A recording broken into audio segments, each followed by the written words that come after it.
Hello everyone, today we are going to learn about two-letter words. Hello everyone, today we are going to learn about two-letter words. Two sounds together makes sensible verbs.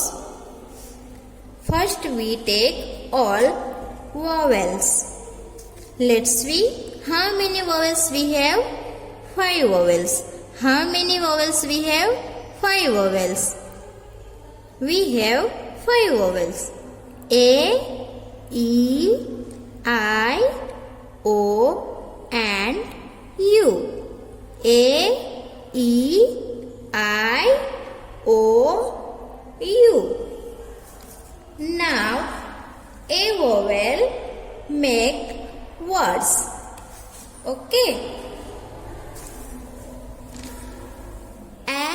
B, ab, a, b, ab, a, m, am, a, m, am, a, m, am,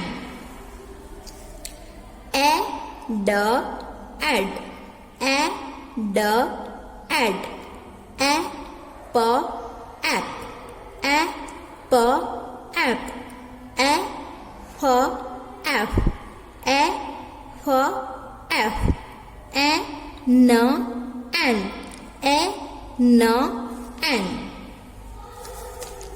Now, revise, okay? A, b, ab, a, m, am, a, d, ad, a, p, ap, a, f, f, a, n, n. We have seen all the a vowel two-letter words. Okay. Bye everyone. Thank you.